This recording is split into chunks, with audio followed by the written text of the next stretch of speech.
Hello everyone and welcome to my bold and beautiful today update channel. I hope everyone is having a wonderful day. Before we begin, please hit the subscribe button and give this video a thumbs up. He makes plans to celebrate.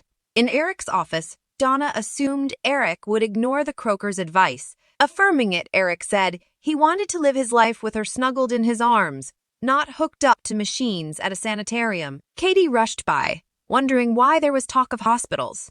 Eric reminded Katie that he was dying. He said like nothing everyone on the earth.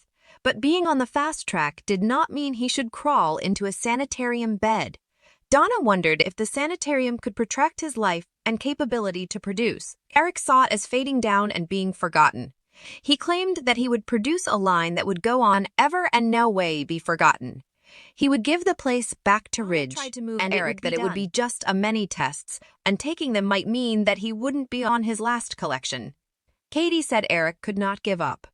Eric replied that entwining up in a sanitarium bed would be giving up. He claimed that he'd to stay alive and finish his last collection. Katie stated that he could design and also look for treatment options.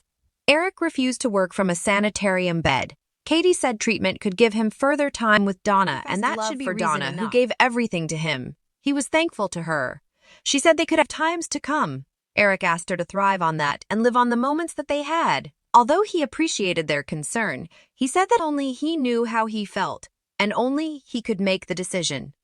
Eric asked Katie and Donna to trust his instincts, but Katie was concerned that his instincts were leading him down from life on his desire to finish the one collection he'd left within him, and he supplicated them to believe in him. They agreed. Eric instructed Donna to model a gown in the exchange and asked Katie to get RJ so that they could see his rearmost creation come to life. In the design office, Ridge, Brooke, RJ, and Steffi continued to bandy Eric.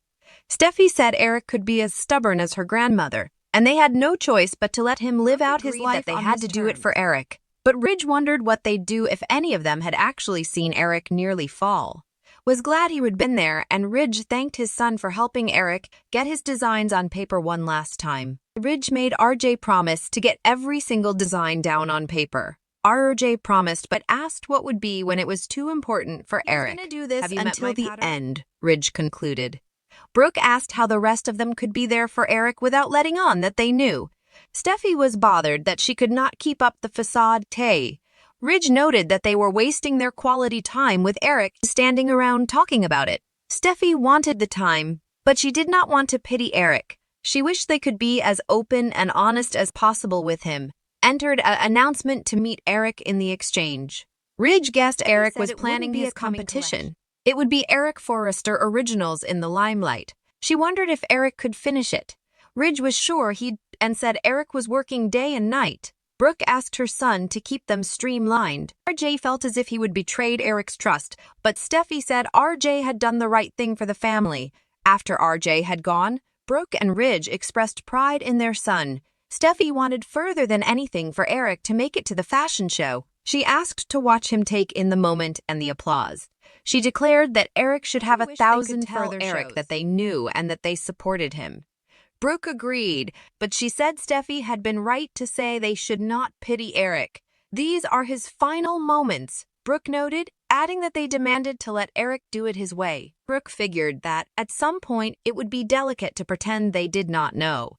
Ridge said Eric would stand altitudinous for as long as he could, and it would take the strength of them all. Eric talked to Katie about how he liked the space and said it was presumably because he would beaten the pants off Ridge there.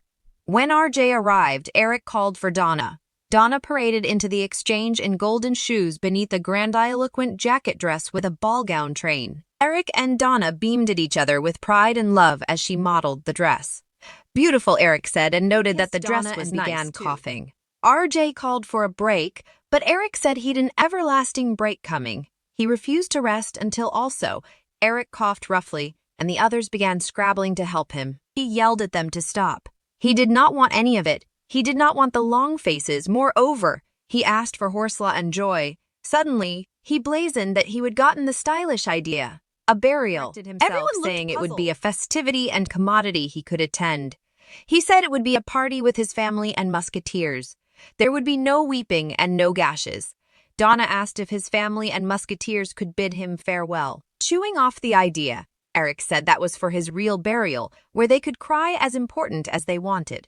He said they should not spend too important time to join him in pulling together the most delightful thing he would ever done. A beautiful festivity, his final act. Distractions and irony, the author's opinions on Baby are his and his alone. They were suitably cutting, fairly humorous, and typically bang on target. When it comes to the bold and the beautiful, every addict has their own opinion, and So Pub is no different. For 5 days, we sat and watched the good, the bad, and everything in between.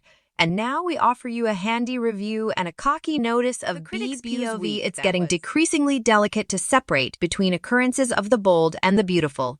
What with all the looped dialogue muttered on the same 3 to 4 sets day in and day out. Eric's collapse on Friday was actually a welcome reprieve, seeing as how it was commodity different. Heck, indeed, Donna's strutting around in that cheap, royal grandiloquent garb was an appreciated distraction for the promised returns of cherished cast members Windsor Harmon and Ashley Jones in the coming week.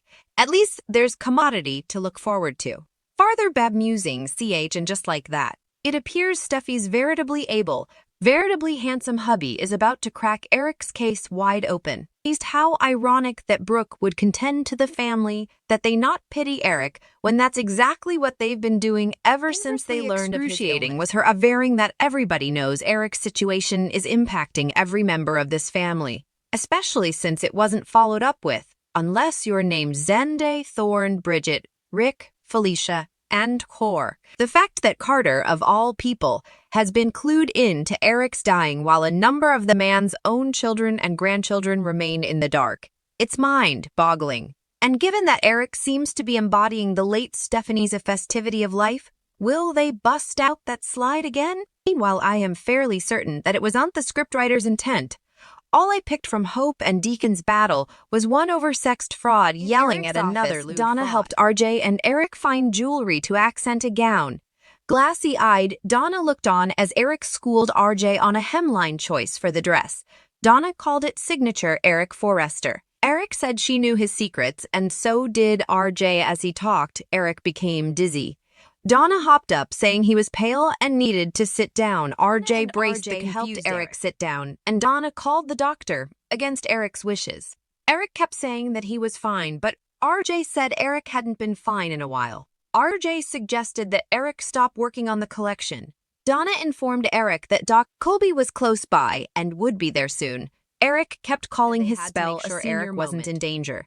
RJ figured they'd have time for the collection, and they'd definitely finish it. Eric liked that idea, but when RJ suggested they do it at home, Eric refused to lie down in a bed and die. Donna felt that Eric was depleting his energy, but Eric yelled that designing gave him energy. Eric wanted to be at the desk, working, surrounded by family, teaching his grandson, and loving Donna. He'd do it until he died.